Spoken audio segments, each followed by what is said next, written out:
nos lieux de pensée, de création, de recherche, de travail nous ont été enlevés. Présente, je suis Benoît Keller, je suis musicien chalonnais, je suis un improvisateur, je suis contrebassiste et je suis aussi violiste, c'est-à-dire je joue de la viole de gambe. Qu'est-ce qui se passe aujourd'hui ? Aujourd'hui, nous sommes au marché de Chalon-sur-Saône et nous intervenons, les intermittents et autres mouvements sociaux. On intervient en ce moment avec un collectif qui s'appelle Occupons au niveau de la culture. Voilà, on défend, on résiste au niveau de la culture.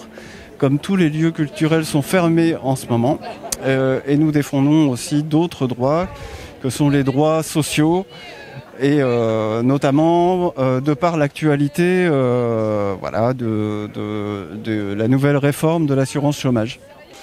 Alors j'interviens de manière ponctuelle, à ma manière, c'est-à-dire je ne suis pas malheureusement un bon orateur et mon rôle, si j'en ai un, c'est de mettre en musique, en son, des témoignages en fait de personnes qui sont interviewées et qui témoignent des difficultés sociales qu'ils rencontrent en ce moment. En fait, ça fait longtemps que j'ai pas joué en public et ça me manque énormément.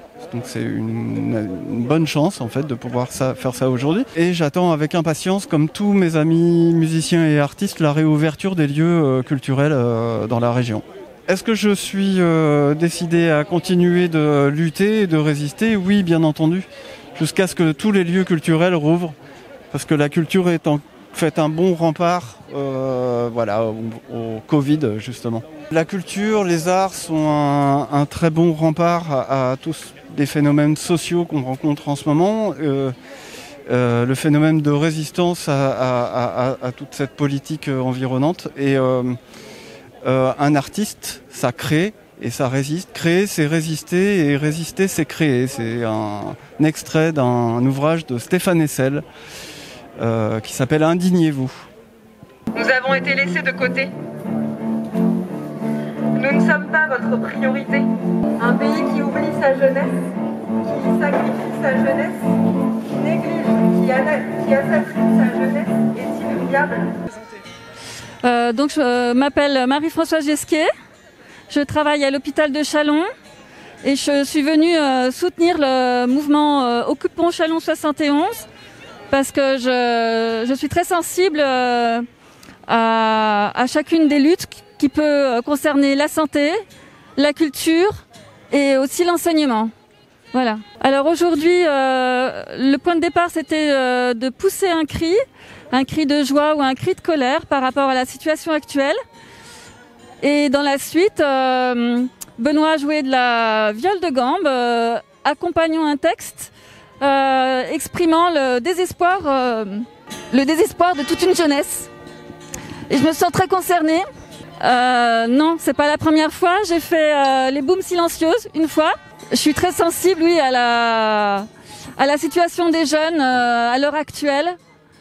Que ce soit les intermittents du spectacle et tous les jeunes qui sont étudiants, enfermés dans leur chambre, à faire du distanciel sans arrêt, surtout les étudiants au niveau des facs. Donc je pense très fort à tous ces jeunes qui sont dans une solitude très grande. Vous laissez tomber et il faudra que vous l'assumiez. Nous sommes la génération du futur. Nous sommes vos suicidés. Alors je lis de la poésie. Voilà, je lis de la poésie pour sensibiliser les gens, les recentrer sur ce qu'ils souhaitent dans la vie, quelles sont leurs priorités, quel est leur rêve et leur souhait pour une société meilleure, pour nos enfants. Alors le message, ça serait essayer de venir nous soutenir, de soutenir les agents de l'hôpital quand il y a des manifestations, de soutenir la culture, parce que c'est un moyen de réfléchir. Et la pandémie, ça ne doit pas nous empêcher de continuer à penser, à réfléchir. C'est très important. Nous vous avons appelé, nous avons habité, occupé, crié à nos fenêtres. Vous avez mis en balance les existences. Vous les avez catégorisées en valeurs marchandes par les termes essentiels et non essentiels. Nous sommes vos suicidés. Vous avez gardé nos lieux de vie fermés. Et quand nous avons protesté, votre seule réponse a été de clamer notre inutilité. Vous nous laissez crever. Nous sommes vos suicidés. Nous ne pouvons vous le dire autrement.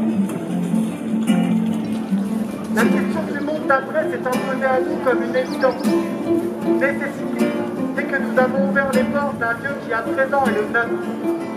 La réouverture des théâtres. Bonjour, je m'appelle Marion. Je suis arrivée à Châlons un peu par hasard, au marché complètement par hasard. Je ne savais pas qu'il y avait cet événement. Et j'étais vraiment attirée par cet événement parce que il y avait de la musique, etc. Et puis en ce moment, ça fait vraiment du bien. J'avais ma guitare et on m'a proposé d'accompagner l'événement et j'ai dit carrément avec plaisir. Ça fait du bien. Ça fait trop du bien et puis les gens sont contents, ça se voit dans leurs yeux et il y avait même une dame tout à l'heure qui dansait. Donc je pense revenir à Occupons pour les autres événements prévus. Et puis j'espère toujours, puis j'en suis même persuadée, dans la même ambiance et dans la simplicité et voilà.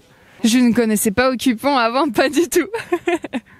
J'ai juste joué pour jouer par rapport aux revendications d'Occupons, je ne connaissais pas du tout. Donc j'ai vraiment juste joué pour la musique. Je ne sais pas vraiment exactement ce qu'il y a derrière. La musique avant toute chose. et puis de l'amour, voilà. Il y a une parole que j'aime beaucoup, une petite citation de Lou Doillon, je ne sais pas si vous connaissez. C'est une chanteuse. Et à la fin de ses concerts, elle dit « Soyez bons, soyez fous et prenez du plaisir partout ». Nous sommes vos suicidés.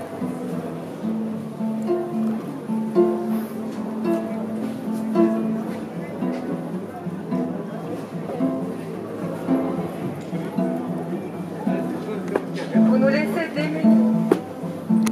Je peux dire un petit bonjour aux médecins de l'hôpital parce que je suis l'assistante du président de la commission médicale d'établissement. Et donc je fais un petit bonjour aussi à tout le personnel de l'hôpital qui est bien fatigué parce qu'on nous demande beaucoup depuis le début de la pandémie. Et le message c'est que le gouvernement, arrêtez de supprimer des lits sans arrêt en pleine pandémie, quoi. Déjà, c'est inadmissible. Et que c'est inadmissible aussi de laisser toute une jeunesse à l'abandon, de laisser les gens, certains avec des aides et d'autres sans rien, ceux qui